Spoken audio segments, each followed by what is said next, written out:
എല്ലാവർക്കും പുതിയ വീഡിയോയിലേക്ക് സ്വാഗതം. ഇന്നത്തെ വീഡിയോയിൽ നമ്മൾ ഒരുമിച്ച് കാണാൻ പോകുന്നത് സബർമതി നദിയുടെ തീരത്ത് സ്ഥിതി ചെയ്യുന്ന മഹാത്മാഗാന്ധിയുടെ ആശ്രമം കാണുവാനാണ്. ലോകമെമ്പാടും ഗാന്ധി ജയന്തി ആഘോഷിക്കുന്ന ഈ വേളയിൽ നിങ്ങളുടെ ചെറിയ സമയം ഈ വീഡിയോ കാണുവാൻ മാറ്റിവെക്കുമെന്ന് കരുതി വീഡിയോയിലേക്ക് കിടക്കുന്നു. ഇപ്പം നമ്മൾ ആശ്രമത്തിൻ്റെ ഗേറ്റിൻ്റെ മുൻപിലാണ് നിൽക്കുന്നത്.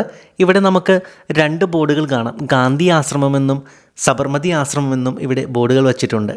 ഇപ്പോൾ നിങ്ങൾ കാണുന്നത് വീൽ ചെയർ കയറ്റുന്നതിനുള്ള റാമ്പാണ് കേട്ടോ. അങ്ങനെ നമ്മൾ കയറി ചെല്ലുമ്പോൾ നമ്മൾ ആദ്യം കാണുന്നത് ഗാന്ധിജിയുടെ ഒരു വലിയൊരു ചിത്രവും അതിനോട് ചേർന്ന് വലിയൊരു ബോർഡിൽ സബർമതി ആശ്രമം എന്ന് എഴുതിയിട്ടുണ്ട്. അതിനോട് ചേർന്ന് മറ്റൊരു ബോർഡിൽ എല്ലാ ഭാഷകളിലും സബർമതി ആശ്രമം എന്ന് എഴുതിയിട്ടുണ്ട്. ഇപ്പോൾ നമ്മൾ കാണുന്നത് ആശ്രമത്തിന്റെ സൈറ്റ് മാപ്പാണ് കേട്ടോ. കൂടാതെ ഇവിടെ ഓഡിയോ ഗൈഡിന്റെ സൗകര്യവും ഉണ്ട് എന്നാണ് അവർ പറഞ്ഞിരിക്കുന്നത്. അതായത് ഇവിടുത്തെ വൈഫൈയിൽ നമ്മുടെ മൊബൈൽ കണക്ട് ചെയ്ത് കഴിഞ്ഞാൽ ഈ മാപ്പ് ഓപ്പൺ ആവുകയും നമുക്ക് പോകാനുള്ള ഡയറക്ഷൻ കാണിച്ചു തരികയും ചെയ്യും. ഒപ്പം നമ്മൾ പോകുന്ന വഴിയിൽ കാണുന്ന കാഴ്ചകളുടെ എല്ലാം ഓഡിയോ വിവരണം നമ്മളുടെ ഭാഷയിൽ നമുക്ക് കേൾക്കുവാനും കഴിയും. നമ്മൾ എവിടെ ചെന്നാലും ഇതുപോലുള്ള ഡയറക്ഷൻ ബോർഡുകൾ നമുക്ക് കാണാം. ഏകദേശം 5 ഏക്കറിലായിട്ടാണ് ഈ ആശ്രമം സ്ഥിതി ചെയ്യുന്നത്. മ്യൂസിയം, ലൈബ്രറി, ഗാന്ധിജി താമസിച്ച വീട്, പ്രാർത്ഥനയ്ക്കുള്ള സ്ഥലം, ബുക്ക് ഷോപ്പ്, ഖാദി ഷോപ്പ്, കൂടാതെ വരുന്നവർക്കായി ഡ്രിങ്കിംഗ് വാട്ടർ സൗകര്യവും ടോയ്ലറ്റ് സൗകര്യവും ഇവിടെയുണ്ട്. മ്യൂസിയത്തിൽ കയറുമ്പോൾ ആദ്യം തന്നെ നമ്മൾ കാണുന്ന ചിത്രത്തിൽ മോഹൻദാസ് എന്ന സാധാരണ വ്യക്തിയിൽ നിന്ന് മഹാത്മാഗാന്ധിയിലേക്കുള്ള ഉയർച്ച അദ്ദേഹത്തിന്റെ ചിത്രങ്ങളിലൂടെ കാണിച്ചിരിക്കുകയാണ്. എവിടെ നിന്ന് വേണമെങ്കിലും ഗാന്ധിജിക്ക് ഒരു ലെറ്റർ അയക്കുവാൻ ഫുൾ അഡ്രസ്സിന്റെ ആവശ്യമുണ്ടായിരുന്നില്ല.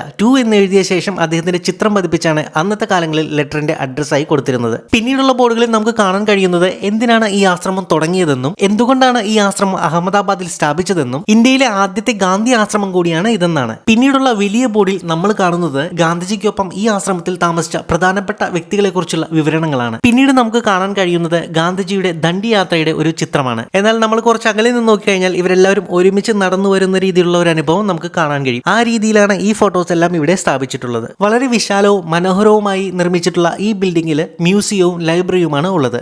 ഈ ബിൽഡിങ്ങിന്റെ നടുവിലായി ഒരു പൂളും നമുക്ക് കാണാം. വരുന്നവർക്കായി വീൽ ചെയർ സൗകര്യം ഇവിടെ ഉണ്ട് എന്ന് കണ്ടപ്പോൾ വളരെയധികം സന്തോഷം തോന്നി. പിന്നെ നമുക്ക് കാണാൻ കഴിയുന്നത് പ്രധാനപ്പെട്ടതും അന്നത്തെ മനോഹരവുമായ പെയിന്റിങ്ങുകളാണ്. കൂടാതെ അന്നത്തെ പ്രധാനപ്പെട്ട പത്രവാർത്തകളുടെ ഫോട്ടോസും ഇവിടെ ഫ്രെയിം ചെയ്ത് വച്ചിട്ടുണ്ട്. ഇപ്പൊ നമ്മൾ കാണുന്നത് ഗാന്ധിജിയുടെ ജീവൻ തുടിക്കുന്ന ഒരു പ്രതിമയാണ് കേട്ടോ. നമ്മുടെ മുന്നിൽ ഗാന്ധിജി ജീവനോടെ ഇരിക്കുന്ന പോലുള്ള ഒരു അനുഭവമാണ് ഈ പ്രതിമയുടെ അടുത്ത് നിന്ന് കാണുമ്പോൾ നമുക്ക് ലഭിക്കുന്നത്. വളരെ വൃത്തിയായും മനോഹരവുമായിട്ടാണ് ഈ ആശ്രമം അവർ പരിപാലിക്കുന്നത്. ഒരു ബിൽഡിങ്ങിൽ നിന്ന് മറ്റൊരു ബിൽഡിങ്ങിലേക്ക് കടന്നു പോകുന്ന പാതയാണ് കേട്ടോ ഇപ്പൊ നമ്മൾ കാണുന്നത്.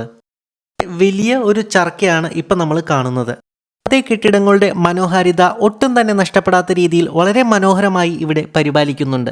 അപ്പോൾ നമുക്ക് ഈ കെട്ടിടത്തിന്റെ ഉള്ളിൽ കയറി കാഴ്ചകൾ കാണാം. ഈ കെട്ടിടത്തിനുള്ളിൽ പ്രധാനമായും കാണിച്ചിരിക്കുന്നത് പണ്ടുകാലങ്ങളിൽ ആശ്രമത്തിൽ ഉപയോഗിച്ചിരുന്ന ചർക്കകളാണ്.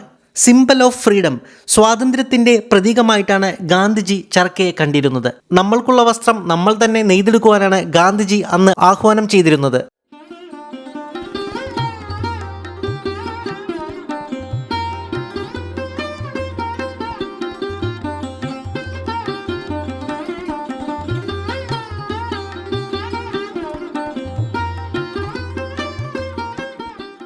കൂടാതെ പണ്ടുകാലങ്ങളിൽ ഉപയോഗിച്ചിരുന്നതും കൈകൊണ്ട് തന്നെ പ്രവർത്തിപ്പിക്കാൻ കഴിയുന്നതുമായ യന്ത്രങ്ങളും ഇവിടെ പ്രദർശനത്തിന് വച്ചിട്ടുണ്ട്.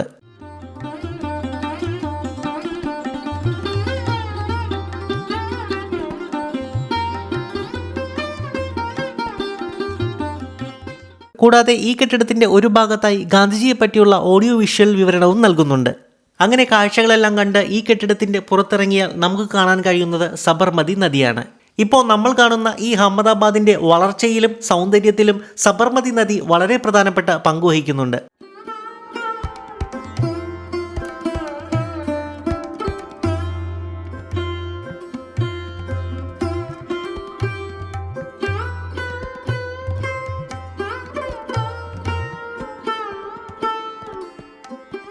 ഇപ്പം നമ്മൾ കാണുന്നത് ഗാന്ധിജി താമസിച്ചിരുന്ന വീടാണ് കേട്ടോ.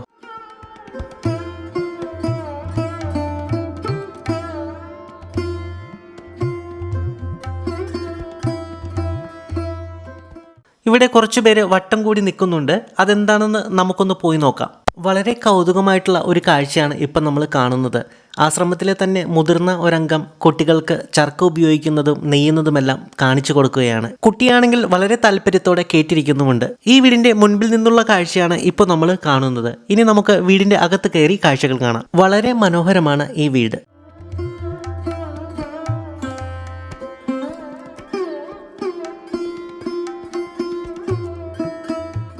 കസ്തൂർബയുടെ മുറി എന്നാണ് ഇവിടെ എഴുതി വച്ചിരിക്കുന്നത്.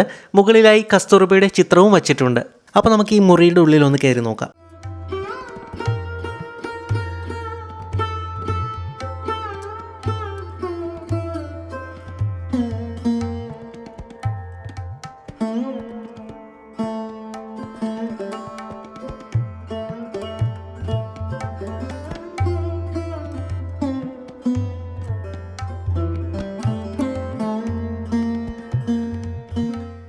ഇപ്പോൾ നമ്മൾ കാണുന്ന ബോർഡിൽ കിച്ചൺ എന്നാണ് എഴുതിയിരിക്കുന്നത്. അപ്പോൾ നമുക്ക് ഈ വീടിൻ്റെ അടുക്കളയിലെ കാഴ്ചകൾ കാണാം.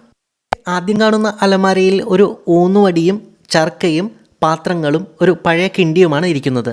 മറുവശത്തുള്ള അലമാരയിൽ നമുക്ക് കാണാൻ കഴിയുന്നത് മരത്തിലുണ്ടാക്കിയ സ്പൂണുകളും പാത്രങ്ങളും മെതിയടിയും കണ്ണടയും ഗ്ലാസും ഒപ്പം കളിമണ്ണ് കൊണ്ടുണ്ടാക്കിയ കുറച്ച് പാത്രങ്ങളുമാണ്.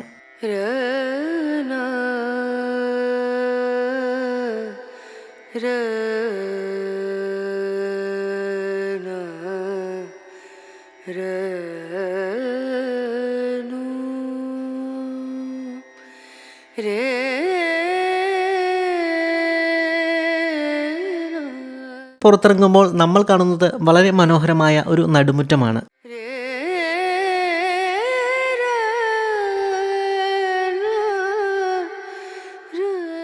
ഇപ്പോൾ നമ്മൾ കണ്ടത് ഗാന്ധിജി താമസിച്ചിരുന്ന വീടാണ്. ഇവിടെ നിന്ന് നമ്മളിപ്പോൾ ഇറങ്ങി ഇനി നമുക്ക് മറ്റു കാഴ്ചകളിലേക്ക് പോവാം. മനോഹരമായ ഉദ്യാനമാണ് ഈ ആശ്രമത്തിലുള്ളത്. ഇപ്പോൾ നമ്മൾ കാണുന്ന ബോർഡിൽ എഴുതിയിരിക്കുന്നത് വിനോബായുടെയും മിരയുടെയും കുടിലെന്നാണ്. ഗാന്ധിജിയുടെ ആദർശങ്ങളെ പറ്റി പഠിക്കുവാൻ ജർമ്മനിയിൽ നിന്ന് ഒരു യുവതി എത്തുകയും പിന്നീട് ഗാന്ധിജിയുടെ ആദർശങ്ങളുടെ ഭാഗമായി ഈ ആശ്രമത്തിൽ തന്നെ അന്തേവാസിയായി തുടരുകയും ചെയ്തു. അങ്ങനെ ആ ജർമ്മൻ യുവതിക്ക് ഗാന്ധിജി നൽകിയ പേരാണ് മിര. പിന്നീട് നമുക്ക് കാണാൻ കഴിയുന്നത് ഒരു വലിയ കിണറും സബർമതി നദിയിലേക്ക് ഇറങ്ങുവാനുള്ള പടവുകളുമാണ്. അങ്ങനെ പാഠപുസ്തകങ്ങളിൽ നമ്മളെല്ലാവരും പഠിച്ച സബർമതി നദിയും ഗാന്ധിജിയുടെ ആശ്രമവും കണ്ടതിൽ നിങ്ങളോടൊപ്പം ഞാനും സന്തോഷിക്കുന്നു. അപ്പോൾ വീഡിയോ ഇഷ്ടപ്പെട്ടാൽ വീഡിയോ ലൈക്ക് ചെയ്യുക, മറ്റുള്ളവർക്ക് ഷെയർ ചെയ്തു കൊടുക്കണം. എൻ്റെ യൂട്യൂബ് ചാനൽ സബ്സ്ക്രൈബ് ചെയ്യുക, ഒപ്പം എൻ്റെ ഫേസ്ബുക്കിൽ എന്നെ ഫോളോ ചെയ്യാനും മറക്കരുത്. ഗുജറാത്തിലെ അടിപൊളി കാഴ്ചകളുമായി നമ്മൾ അടുത്ത വീഡിയോയിൽ കാണും. അതുവരെ ബൈ.